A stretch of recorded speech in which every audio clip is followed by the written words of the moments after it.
السلام علیکم۔ اہل آسانیہ کی خدمت میں سید مزمل احمد سیاح کا سلام عرض ہے۔ محترم ناظرین، میں کئی دنوں سے بلکہ کئی ہفتوں سے باوجود کوشش کہ آپ کی خدمت میں دوبارہ حاضر نہیں ہو سکا۔ اس کی وجہ ایک طرف تو یہ کرونا وائرس کی وبا جو باوجود کوشش کے میرے اپنے جاننے والوں کے جاننے والے کے جاننے والوں میں، مطلب جہاں تک میں کوشش کر سکتا تھا، مجھے کوئی بندہ نہیں ملا جس کو کرونا ہوا ہو۔ اور میڈیا کے اندر جو نیوز تھیں، ظاہر سی بات ہے جس پہ نہ بیتی وہ کب جانے، تو اس کے تحت میں نے ازیوم کیا کہ کرونا واقعی پھیلا ہوا ہے اور احتیاط کرنی چاہیے اور فلانا کرنی چاہیے۔ اور باوجود یہ کہ مجھے کوئی ایسے پیشنٹ نہیں ملے، کوئی ایسے جاننے والے نہیں ملے، کوئی ایسا جیتا جاگتا بندہ نہیں ملا جس کو میں کہوں کہ کرونا ہوا ہوا۔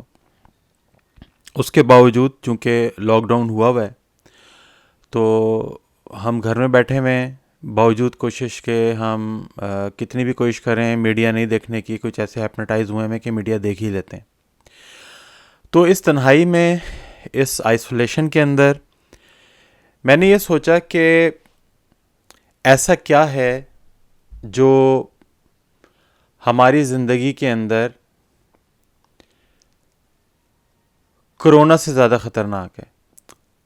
کرونا سے بچنے کا 1 in billion come is come chance ہے کہ میں بچ جاؤں شاید، اگر تو یہ ہے، اور یا کہہ لیں کہ 10 in بلین، 10 بلین میں ایک چانس ہوگا شاید۔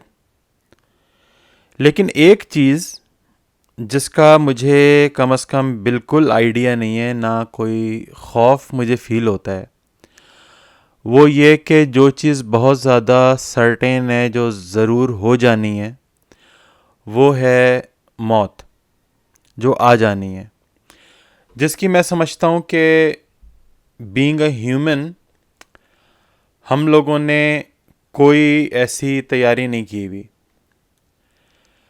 تو اللہ کا حکم تھا، اللہ کی رسی کو مضبوطی سے پکڑو اور تفرقے میں نہ پڑو۔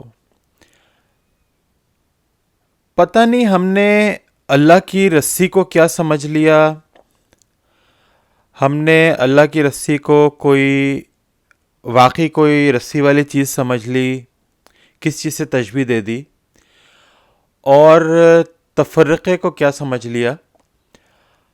اگر ہم اپنی زندگی کی طرف دیکھیں تو اللہ کا حکم، اللہ کی طرف سے دی گئی پابندیاں اور اس کا ماننا، یہ رسی کے زمرے میں آتا ہے جس سے اللہ تعالیٰ نے ہمیں باندھ رکھا ہے۔ اور اللہ تعالیٰ ایک ایسا آقا ہے، ایک ایسا مالک ہے، دراصل وہی تو مالک ہے،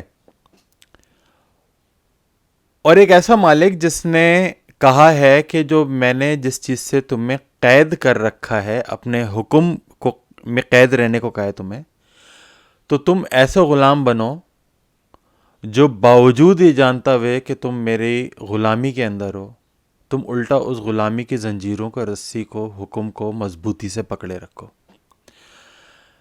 بجائے اس سے جان چھڑانے کے، بجائے اس سے بچ کے نکلنے کے، بجائے اس کو توڑنے کے طریقے ڈھونڈنے کے جو ہر غلام کر رہا ہوتا ہے، تم ایسے غلام بنو جو اس کو مضبوطی سے پکڑا ہوا ہو اور آپس میں تفرقہ نہ کرو۔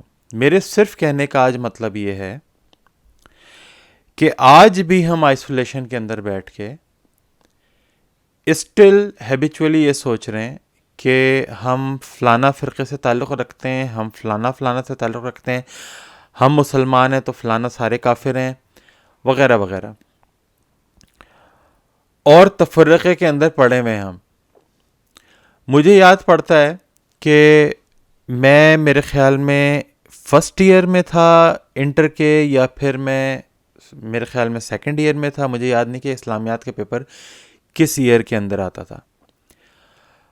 میرے خیال میں ایک ایئر میں اسلامیات ہوتا تھا اور ایک ایئر میں پاک اسٹڈیز ہوتا تھا. آپ مجھے گائیڈ کریے گا، مجھے یاد نہیں پڑ رہا. تو یہ مڈ 90s کی بات ہے کہ جب میں اسلامیات کا پیپر دے کے، میں انٹر میں تھا، جب میں پیپر دے کے باہر نکلا تو میری کلاس کا ایک پرانا پوزیشن ہولڈر تھا، جو میرے خیال میں مجھے یاد پڑتا ہے کہ 8ویں جماعت تک یا شاید 10ویں جماعت تک وہ لڑکا ہمارے ساتھ رہا. اس کا نام تھا رضوان جاوید، اور رضوان جاوید کی امی تھیں ڈاکٹر. رضوان جاوید صاحب نے مجھ سے پوچھا کہ میزائل، میرا نام نک نیم اس زمانے میں، اسکول کے زمانے میں بچوں نے جو ہے وہ میزائل رکھا ہوا تھا. مجھے ایگزیکٹلی یاد نہیں پڑتا کس وجہ سے رکھا ہوا تھا، شاید فٹ بال کی وجہ سے. تو انہوں نے رضوان جاوید صاحب نے مجھ سے پوچھا کہ میزائل کس کا پیپر دے کر آئے ہو، اسلامیات کا، سنی والا یا شیعہ والا؟ اس نے ہنستے ہوئے مجھ سے پوچھا. مجھے پتہ نہیں لگا. میں نے اس سے کہا کہ کیا مطلب سنی والا یا شیعہ والا؟ اسلامیات کے پیپر تو اسلامیات کا پیپر ہوتا ہے، تو اس میں کیا مطلب، یہ سنی کیا ہوتا ہے، شیعہ کیا ہوتا ہے؟ تو وہ بہت زور سے ہنسا. اس کے ساتھ شاید اور لڑکے بھی ہوں تو وہ بھی ہنسے. تو اس نے کہا کہ بھائی جاؤ تم گھر جا کے اپنی امی سے پوچھنا. تو میں بڑا حیران ہوا. میں نے کہا کہ شاید اس کی امی نے اس کو کچھ ایسی بات بتائی ہوئی ہے جو میری امی نے مجھے نہیں بتائی ہوئی. تو مجھے میں رستے بھر پریشان رہا، چونکہ جس طرح سے وہ ہنسا تھا مجھ پہ، تو مجھے ایسا لگا کہ مطلب یہ کوئی ایسی چیز ہے جس کو میں اپنی امی سے ہی پوچھوں تو زیادہ بہتر ہے. کسی اور سے پوچھوں گا شاید وہ اس سے زیادہ نہ ہنسے. تو جب میں گھر پہنچا اور میں نے اپنی امی سے پوچھا کہ امی یہ سنی کیا ہوتا ہے، شیعہ کیا ہوتا ہے، تو امی نے کہا کچھ بھی نہیں ہوتا، تم ان چکروں میں نہیں پڑو. میں نے کہا کیا مطلب، مجھے بتائیں. امی نے نہیں بتایا مجھے. میں نے امی سے کہا کہ بھائی آج اس طرح ہوا ہے، میری کلاس میں ایک لڑکا ہے رضوان جاوید، میں انٹر کا پیپر دے کے میں باہر نکلا ہوں اسلامیات کا، اس نے مجھ سے یہ کہا ہے. اور پھر وہ ہنسا ہے اور اس نے کہا کہ تم جو ہو نا تم اپنی امی سے پوچھنا. تو میں نے جب امی کو یہ بتایا تو امی ہنسی. امی نے کہا کہ ارے پگلو کچھ بھی نہیں ہوتا، کوئی تم پریشان نہیں ہو. تو میں نے یہ کہا کہ اس نے بھائی مجھ سے یہ بھی کہا تھا کہ تم سنی ہو یا شیعہ ہو، تو میں کون ہوں؟ تو امی نے کہا کہ تم مسلمان ہو. میں نے کہا وہ تو ٹھیک ہے، مسلمان تو رضوان جاوید بھی ہے، اس نے مجھے نہیں بتایا کہ وہ کیا ہے، لیکن اس نے مجھ سے پوچھا کہ تم سنی ہو یا شیعہ ہو، تو یہ کیا ہوتا ہے؟ تو امی نے کہا کہ تم سنی ہو. میں نے کہا سنی کیا ہوتا ہے؟ امی نے کہا چکروں میں نہیں پڑو، تم مسلمان ہو، تم مطلب پریشان نہ ہو.